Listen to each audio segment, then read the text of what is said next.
Hello there, you're welcome to yet another episode of the program Ben Talks. And on this episode today, we'll be talking to the immediate past Minister of Youth and Sport in the Federal Republic of Nigeria, the person of Honorable Solomon Dalung. I refer to this interview as an explosive interview because he talked about everything that you need to know about the Nigerian government. He talked about the institution of the government, institution of the presidency itself, what is responsible for the insecurity that we are having today, and a host of other things that made this an episode a lovely one. Don't go away, sit back as you enjoy that interview.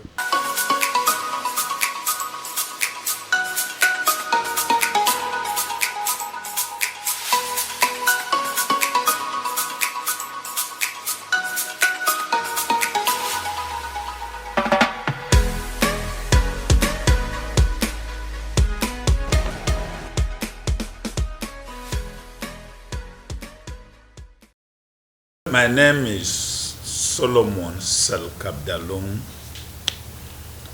I am a lawyer by training. So fortunate to be a Nigerian.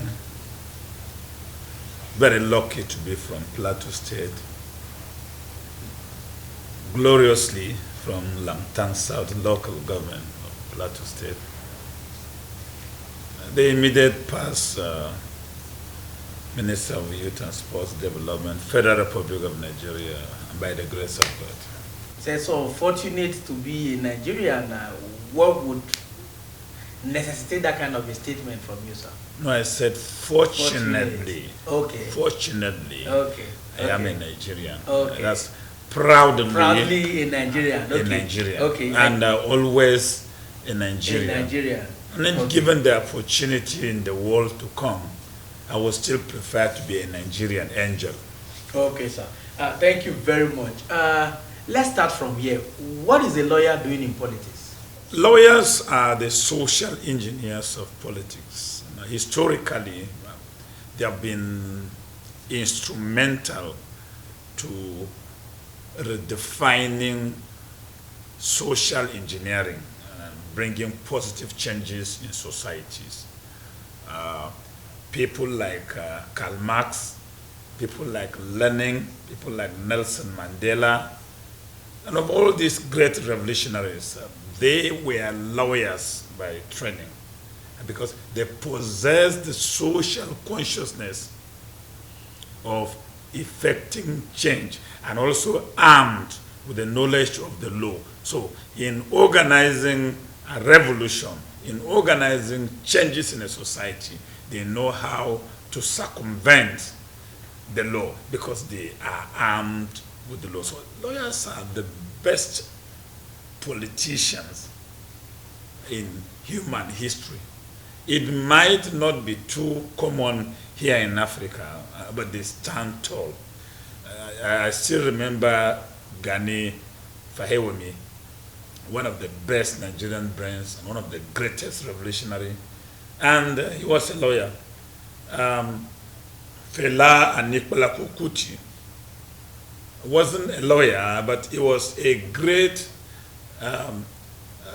musical minstrel who uses his music, to transform, mobilize, sensitize people, to the ills of bad governance and social justice. So, for politics, societies that will normally want to progress and trust lawyers with politics. No wonder Barack Obama, another lawyer in contemporary times, left giant strike in the United States of America. How did you get into politics, really, from your background as a lawyer? Well, I'm from a very humble background. Again, I'm so lucky my parents are still all alive. My father is 100 years this year. Wow. My mother is about 85 years. I'm the only child of my mother. So from that background, law was never at all the first option I ever conceived. I wanted to be an agriculturalist, to go into agriculture. And I went into the School of Agriculture. It was in my final year that I had a change of mind. Then I was a serving correctional officer. And I had a lot of challenges in the office with the type of person I am. It is a regimented system where, opinions are not tolerated. But I was quite opinionated. And one of my senior officers one day called me and said, "You are a misfit in this system." Because here you appear to be outspoken and you always say your mind. So I would want to transfer you to the public service. Well, he never succeeded. So it was on one of the occasions that I went to the court, on court duties, that something happened. There was somebody who had a case, a very good case. As at then, from my perspective, his case was better, with even the evidence on ground. But he lost the case because he hadn't the political muscle to engage a lawyer who would have conducted the case for him. So I felt terribly bad, and I made up my mind that I was going to go in and study law. And this decision came with a very huge price. I was already in my final year in the College of Agriculture. And so I had to abandon it and then go back and write JAM and went in to read law. Now, one of the prevailing pressure I had also was that, having had that experience with the senior officer, I told myself the truth that I was not going to survive this country in any profession that would require me to go and be applying for a job and begging people, because I will not last long there, since I have realized that I cannot, keep my opinion to myself, or I cannot take the status of a pretender. The best is to look for a profession that I will not need an application, and I will not need to be telling you, "Yes, sir." I will not need to be a hypocrite. I will not need to beg you before I get what I want to get. So what made me to change my mind was the fact that I didn't want to sacrifice my opinion for any personal consideration. So I abandoned agriculture in final year. In fact, it was about 3 months to my graduation, and I abandoned it because I was a misfit also in agricultural civilization. I will be writing applications left, right, and center, and people will expect me to surrender my opinion and embark on hero worship before I could get justice. So I threw it, went back and started law in 100 level and graduated. How did you survive as a minister with this your background? Well, it wasn't easy. It was quite challenging and also trying. But I survived because I have already established a foundation that I am not going to surrender my opinion to anything. I believe that in heaven I still have questions to ask God as I am sitting down here. I still believe this. Because I read in my Bible, God said, "Go, multiply, and have dominion."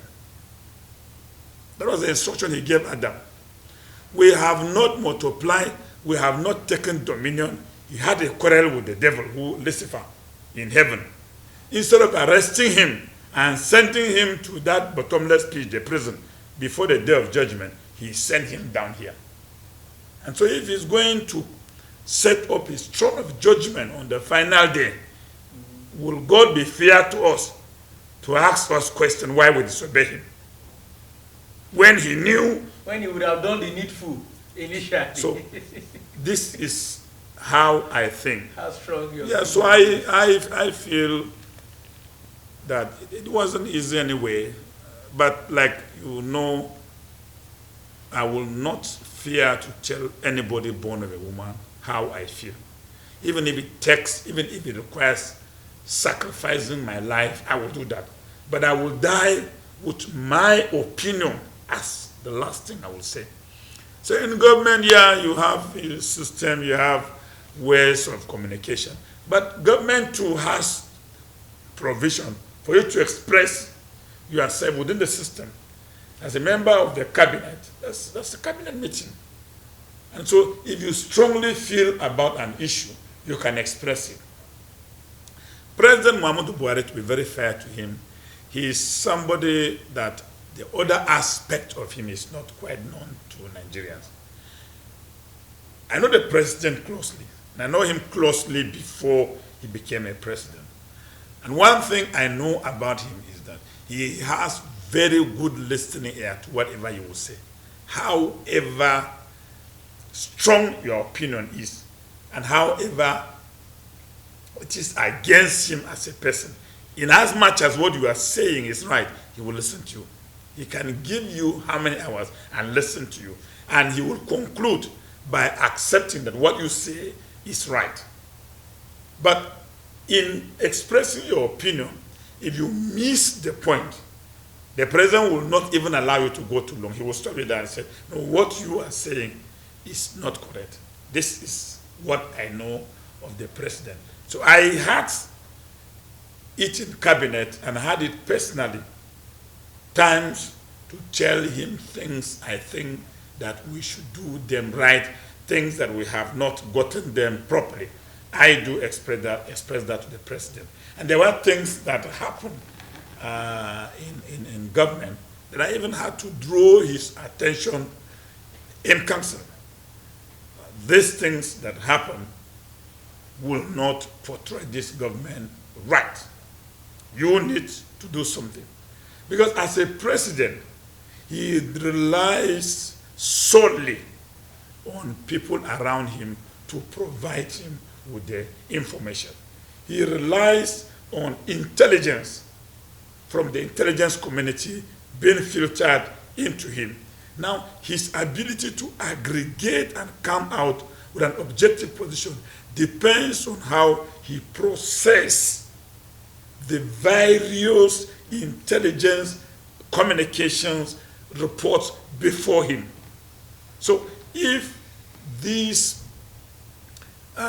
sources of information and intelligence that are supposed to get to him are not flowing as expected, then the tendency for him to take a decision that will usually end up or occasion what people might perceive as injustice is most likely. That is how the seat of the president operates. So it's not just the Buhari that is sitting down there that is the issue. The issue depends solely on people around you.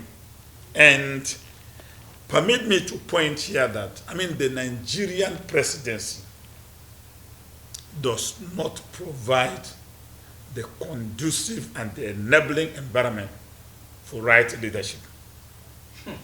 Because I remembered when President Goodluck Jonathan was president, he invited me severally to the State House. And I met with him and expressed my reservation on certain policies, actions, and decisions, and advise him with alternative solution as to how those things will be tackled. And the president will concur, President Jonathan concurred with me. But shortly had I left, that the opposite of what we discussed is done. And I still don't see that changing from now. I don't see it changing. I still see some of it happening. So it means the presidency is organized in a manner where the president's directive, the source of information getting to him, depends solely on certain institutional frameworks that if those manning it are not patriotic, are not nationalistic, then the president will always be misled. If you were to advise now, is it the system in place around our president that we should change, or the person holding that position can actually change the system? It's just a matter of between the egg and the chicken, which one comes first. So if you were to advise, what would you be saying? If the institution of Nigerian presidency, the presidential system, which is very, very expensive to maintain, continues the way we are, it will just be synonymous to a situation where an angel will be invited to dance in the mud, and you will expect him to return to heaven with white cloth. That is how the presidency is organized. Because there are institutions that you have people that occupy office statutorily. They have defined tenure of offices. And you inherit these people with this tenure of offices that will expire under you. Now, the unfortunate thing about the Nigerian public service is that people have, we have religious sentiments, we have ethnic sentiments, we have even political sentiments. So, you are appointed a president, you inherit an office, an institutional office with a constitutional tenure, you allow the person to run his tenure. It's not going to be loyal to you. So our loyalty is not to the nation. Our loyalty is to the individuals. The institution of the Nigerian presidency is personified. And that is why people will tell you, why do you talk to the president like that? Why do you ask the president that question? Because it is so personified. And so you are expected to worship it. You are expected to challenge it. No, not to challenge it. You are expected not to ask questions. So when you share opinions that are contrary, beneficiaries within the power base will react. Because the president is not a beneficiary of anything. Especially when you have the likes of Buhari, whose house in Daura, the last time I went, is still as it were when I went there in 2015. The house in Kaduna has not been painted. I don't know. His vehicles, the Lexus vehicles he has been using, are parked. And the last time I discussed with him, he was assuring me that they are in good condition. And that all he needs is to service it. So, somebody with this type of thinking, if he doesn't get people around him who think like this, you can never have anything positive happening. So if you ask my opinion, the presidential system, Nigeria is not ripe for it. Nigeria is not ripe for the presidential system. Change Buhari and bring another person. Obasanjo was there. When Obasanjo wanted to move out bulldoze his way and correct certain misbehaviors. The judiciary evoke constitutional restraint and tell him, in a democracy like ours, where the governors are very powerful, they are lords unto their territories, just for the sake of preserving power, but not for the purpose of delivering services. Where we borrowed this democracy in the United States,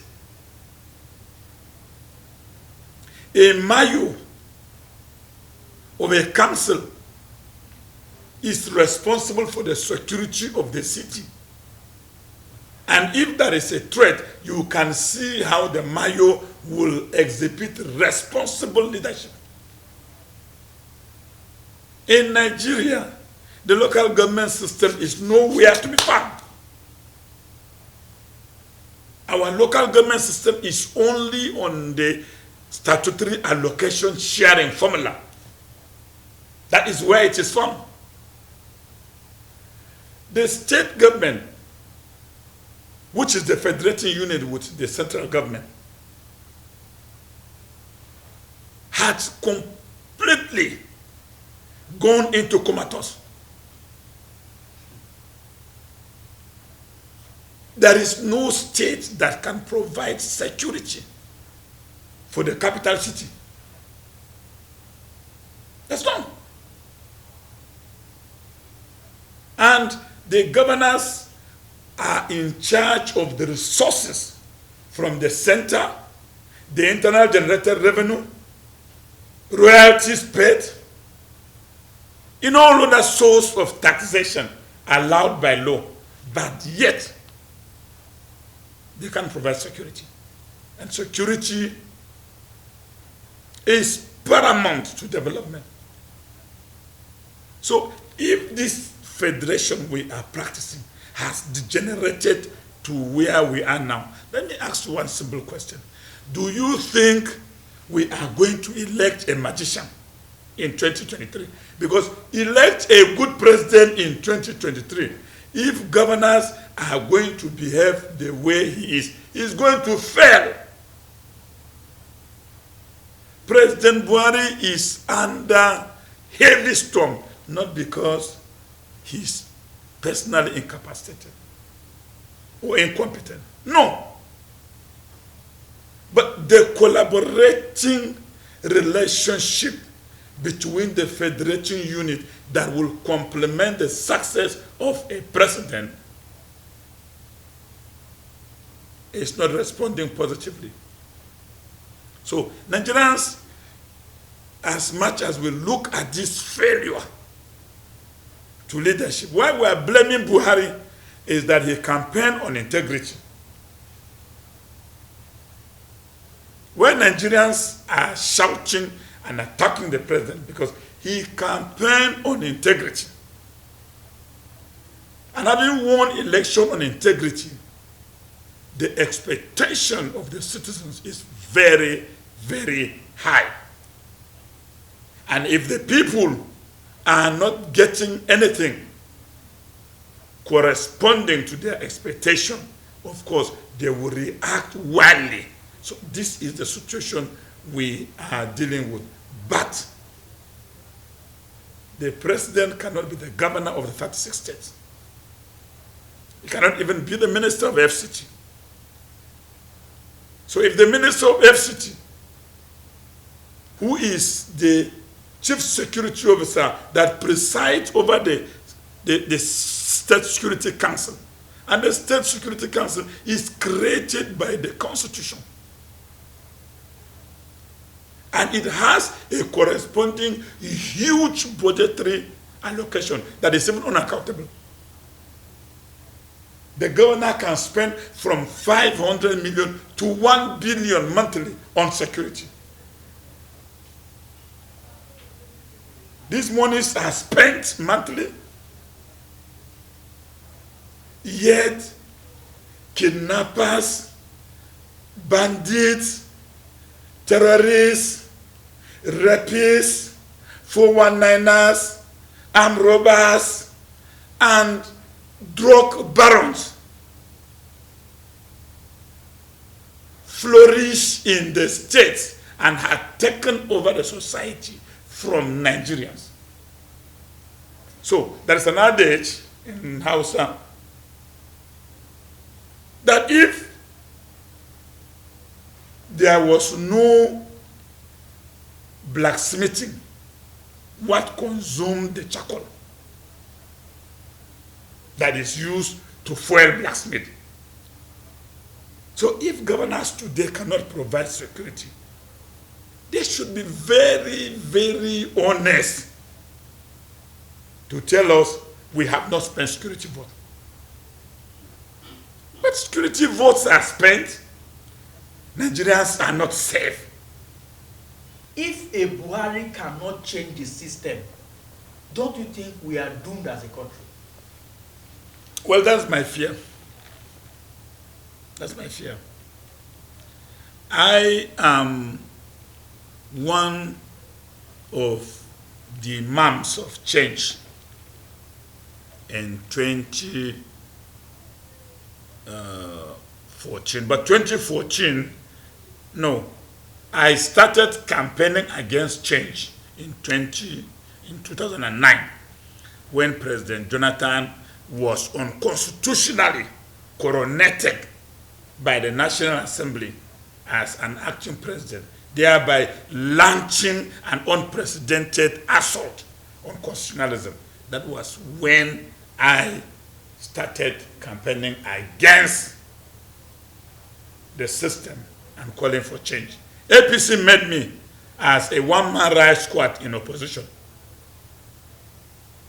APC made me. Because I started that in 2009. I was campaigning and I kept maintaining the tempo of campaign against injustice and unconstitutionalism. So APC came to join us in what we were saying.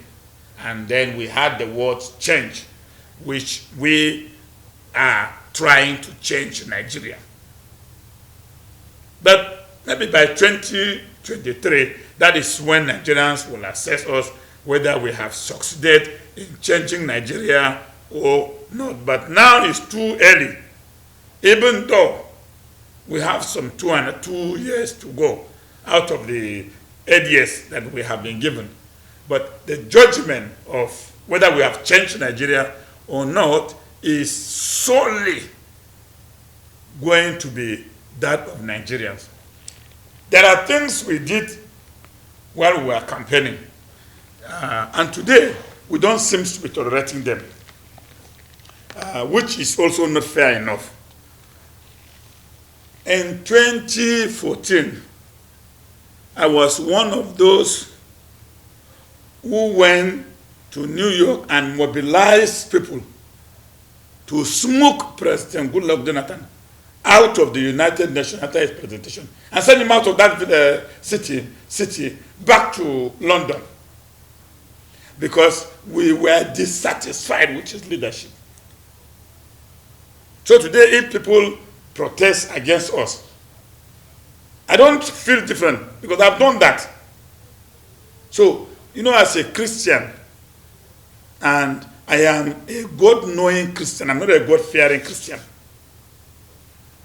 So as a God-knowing Christian, my Bible says, do unto others what you want them to do for you.